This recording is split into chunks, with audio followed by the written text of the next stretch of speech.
നാവിൻതുമ്പിലെ അതിജീവന രഹസ്യം, രുചിയുടെ പരിണാമകത. ഒരു പിഞ്ചുകുഞ്ഞിന്റെ വായിലേക്ക് ഒരു തുള്ളി തേൻ ഇറ്റിച്ചു കൊടുക്കുക. ആ മുഖത്തൊരു പുഞ്ചിരി വിടരും. കൂടുതൽ കിട്ടാനായി ആ കുഞ്ഞ് കൊതിക്കും. ഇനി ഒരു പാവക്കയുടെ നീര് കൊടുത്താലോ? ആ മുഖം കയ്പുകൊണ്ട് ചുളിയും. കുഞ്ഞ് അത് പുറത്തേക്ക് തുപ്പാൻ ശ്രമിക്കും. ഈ രണ്ട് പ്രതികരണങ്ങളും ആരും ആ കുഞ്ഞിനെ പഠിപ്പിച്ചതല്ല. അത് മനുഷ്യന്റെ തലച്ചോറിൽ ജന്മനാ കോറിയിട്ട അതിജീവനത്തിന്റെ ഏറ്റവും അടിസ്ഥാനപരമായ നിയമങ്ങളാണ്. നമ്മൾ കഴിക്കുന്ന ഭക്ഷണത്തിന്റെ രുചി വെറുമൊരു ഇഷ്ടത്തിന്റെയോ ശീലത്തിന്റെയോ ഭാഗമല്ല, മറിച്ച് നമ്മുടെ നിലനിൽപ്പിന്റെ കഥ പറയുന്ന ഒരു വലിയ ശാസ്ത്രമാണതിന് പിന്നിൽ. പുരാതന കാലത്ത് ഭക്ഷണം കണ്ടെത്തുക എന്നത് ഒരു വലിയ വെല്ലുവിളിയായിരുന്നു. എന്ത് കഴിക്കാം, എന്ത് കഴിക്കരുത് എന്ന് തിരിച്ചറിയുന്നത് ജീവനും മരണത്തിനും ഇടയിലുള്ള നൂൽപ്പാലമായിരുന്നു. ഇവിടെയാണ് നമ്മുടെ നാവ് ഭക്ഷണത്തിലെ പോഷകങ്ങളെയും വിഷങ്ങളെയും തിരിച്ചറിയാനുള്ള ഒരു പുരാതന ഡിറ്റക്ടറായി മാറിയത്. അമൃതിന്റെ സിഗ്നലുകൾ, അതിജീവനത്തിന് ആവശ്യമായ രുചികൾ.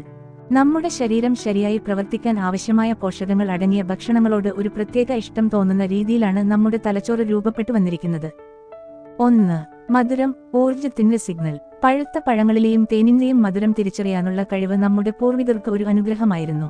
കാരണം പ്രകൃതിയിൽ മധുരം എന്നത് ഉയർന്ന ഊർജത്തിന്റെയും കലോറി സുരക്ഷിതമായ പോഷകങ്ങളുടെയും ഏറ്റവും വിശ്വസനീയമായ സൂചനയായിരുന്നു.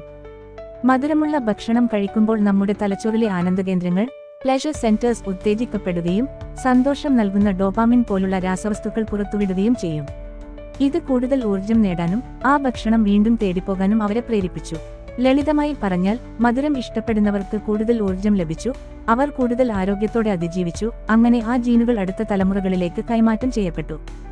2. ഉപ്പ്, ധാതുക്കളുടെ സിഗ്നൽ. ശരീരത്തിലെ ജലാംശം നിലനിർത്താനും നാഡികളുടെയും പേശികളുടെയും ശരിയായ പ്രവർത്തനത്തിനും സോഡിയം പോലുള്ള ധാതുക്കൾ അത്യാവശ്യമാണ്. എന്നാൽ പ്രകൃതിയിൽ, പ്രത്യേകിച്ച് ഉൾപ്രദേശങ്ങളിൽ ഉപ്പ് സുലഭമായിരുന്നില്ല. അതുകൊണ്ട് ഉപ്പുള്ള ഭക്ഷണം കണ്ടെത്താനും കഴിക്കാനും നമ്മുടെ തലച്ചോറ് നമ്മളെ പ്രേരിപ്പിച്ചു. വിയർപ്പിലൂടെ നഷ്ടപ്പെടുന്ന ഉപ്പ് തിരികെ പിടിക്കേണ്ടത് അതിജീവനത്തിന് അനിവാര്യമായിരുന്നു. ഉപ്പിന് ചരിത്രത്തിൽ സ്വർണത്തിന്റെ വിലയുണ്ടായിരുന്നതും റോമൻ പടയാളികൾക്ക് ശമ്പളമായി സലറി ഉപ്പ് സൊലാറിയം നൽകിയിരുന്നതും അതുകൊണ്ടാണ്. 3. Umami, പ്രോട്ടീനിന്റെ signal. 20-ാം നൂറ്റാണ്ടിന്റെ തുടക്കത്തിൽ ജാപ്പനീസ് ശാസ്ത്രജ്ഞനായ കിക്കുനായി ഇക്കെഡ കണ്ടെത്തിയ ഈ രുചി പ്രോട്ടീനിന്റെ സാന്നിധ്യം അറിയിക്കുന്ന സിഗ്നലാണ്. മാംസം, മത്സ്യം, കൂൺ, പാൽക്കട്ടി, തക്കാളി എന്നിവയിലെല്ലാം കാണുന്ന ഗ്ലൂട്ടാമേറ്റ് എന്ന അമിനോ ആസിഡിന്റെ രുചിയാണിത്. ശരീരത്തിന്റെയും പേശികളുടെയും വളർച്ചയ്ക്കും കേടുപാടുകൾ തീർക്കുന്നതിനും അമിനോ ആസിഡുകൾ അത്യന്താപേക്ഷിതമാണ്. അതുകൊണ്ട് ഉമാമി രുചിയുള്ള ഭക്ഷണം കണ്ടെത്താനുള്ള കഴിവ് നമ്മുടെ പൂർവികർക്ക് വലിയൊരു മുതൽക്കൂട്ടായിരുന്നു. 4. കൊഴുപ്പ്, ഉയർന്ന ഊർജത്തിന്റെ കലവറ. കൊഴുപ്പ് ഒരു അടിസ്ഥാന രുചിയായി അടുത്ത കാലം വരെ കണക്കാക്കിയിരുന്നില്ലെങ്കിലും നമ്മുടെ നാവിന് കൊഴുപ്പിന്റെ സാന്നിധ്യം തിരിച്ചറിയാനും അതിനോട് തലച്ചോറിന് ഒരു പ്രത്യേക ആസക്തി തോന്നാനും കഴിവുണ്ട്. ഗ്രാമിന് ഏറ്റവും കൂടുതൽ കലോറി നൽകുന്ന പോഷകമാണ് കൊഴുപ്പ്.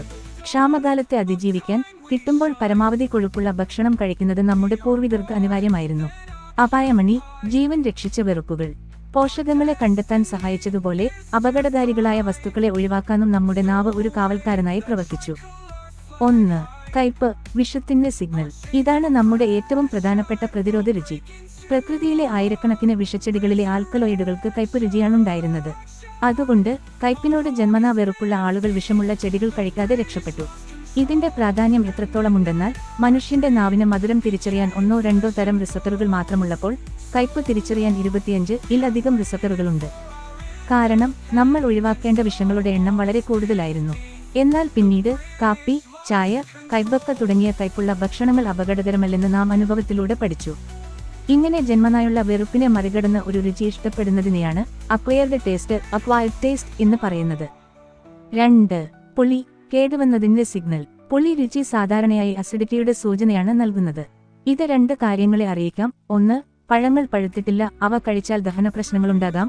2. ഭക്ഷണം, മാംസം, പാൽ പുളിച്ച് കേടുവന്നു തുടങ്ങിയിരിക്കുന്നു, അപകടകാരികളായ ബാക്ടീരിയകൾ പെരുകിയിരിക്കാം.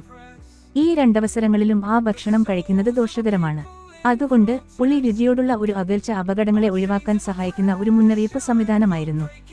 ആധുനിക ലോകത്തെ കെണി, സൂപ്പർമാർക്കറ്റിലെ അതിമാനുഷിക പ്രലോഭനങ്ങൾ. ഇവിടെയാണ് ആധുനിക ലോകം നമ്മുടെ പുരാതന തലച്ചോറിനെ വഴിതെറ്റിക്കുന്നത്. നമ്മുടെ പൂർവികരുടെ ശരാശരി ആയുസ്സ് കുറവായിരുന്നതുകൊണ്ട് അമിത മധുരമോ ഉപ്പോ കൊഴുപ്പോ കാരണം ദീർഘകാലം കൊണ്ട് ഉണ്ടാകുന്ന പ്രമേഹം, ഹൃദ്രോഗം പോലുള്ള ജീവിതശൈലി രോഗങ്ങൾ അവരെ കാര്യമായി ബാധിച്ചിരുന്നില്ല. എന്നാൽ ഇന്ന് മനുഷ്യന്റെ ആയുസ്സ് ഇരട്ടിയായപ്പോൾ കഥ മാറി. മുമ്പ് പ്രകൃതിയിൽ വളരെ വിരളമായി മാത്രം ലഭിച്ചിരുന്ന മധുരവും ഉപ്പും കൊഴുപ്പും ഇന്ന് നമുക്ക് ചുറ്റും സുലഭമാണ്. ആധുനിക ഭക്ഷണ വ്യവസായം ഈ 3 ഘടകങ്ങളെയും നമ്മുടെ തലച്ചോറിന് പ്രതിരോധിക്കാൻ കഴിയാത്ത അളവിൽ സംസ്കരിച്ച ഭക്ഷണങ്ങളിൽ കൂട്ടിച്ചേർക്കുന്നു. പ്രകൃതിയിൽ ഒരിടത്തും കാണാത്ത ഈ മിശ്രിതം, ഉദാഹരണത്തിന് ഐസ്ക്രീം, പിസ്സ, ചിപ്സ്, നമ്മുടെ തലച്ചോറിലെ ആനന്ദകേന്ദ്രങ്ങളെ അമിതമായി ഉത്തേജിപ്പിക്കുന്നു. ഇവയെ സൂപ്പർനോർമൽ സ്റ്റിമുലായ് എന്ന് വിളിക്കാം. ഒരു സാധാരണ പഴത്തിന് നൽകാൻ കഴിയുന്നതിനേക്കാൾ 10 മടങ്ങ് ആനന്ദം നൽകാൻ ഇവയ്ക്ക് കഴിയും. ഇത് ഒരുതരം ലഹരി പോലെ പ്രവർത്തിക്കുകയും നമ്മളെ വീണ്ടും വീണ്ടും അത്തരം ഭക്ഷണങ്ങൾ കഴിക്കാൻ പ്രേരിപ്പിക്കുകയും ചെയ്യുന്നു. വഴിതെറ്റിയ വഴികാട്ടി. നമ്മുടെ രുചി എന്ന സഹജവാസന ദൗർലഭ്യം നിറഞ്ഞ ഒരു ലോകത്തേക്കുള്ള വഴികാട്ടിയായിരുന്നു. ആ പഴയ മാപ്പ് ഉപയോഗിച്ച് ഭക്ഷണസമൃദ്ധമായ ഇന്നത്തെ സൂപ്പർമാർക്കറ്റിലൂടെ നടക്കുമ്പോൾ നമുക്ക് വഴിതെറ്റുന്നു. മധുരത്തോടും ഉപ്പിനോടും കൊഴുപ്പിനോടുമുള്ള നമ്മുടെ ഇഷ്ടം നാം അതിജീവിച്ചതിന്റെ ഒരു ഓർമ്മപ്പെടുത്തലാണ്. പക്ഷേ ആധുനിക ലോകത്ത് ഈ സഹജമായ പ്രവണതയെ വിവേകത്തോടെ നിയന്ത്രിക്കേണ്ടത് നമ്മുടെ ആരോഗ്യത്തിന് അത്യാവശ്യമാണ്. നമ്മുടെ ശരീരം ഇപ്പോഴും പുൽമേടുകളിലെ പഴയ നിയമങ്ങൾ പിന്തുടരുമ്പോൾ നമ്മുടെ ചുറ്റുപാടുകൾ അതിവേഗം മാറിപ്പോയിരിക്കുന്നു എന്ന തിരിച്ചറിവാണ് പ്രധാനം. നിങ്ങളുടെ സ്വന്തം റാഷിദ് ഫാർഡൻ.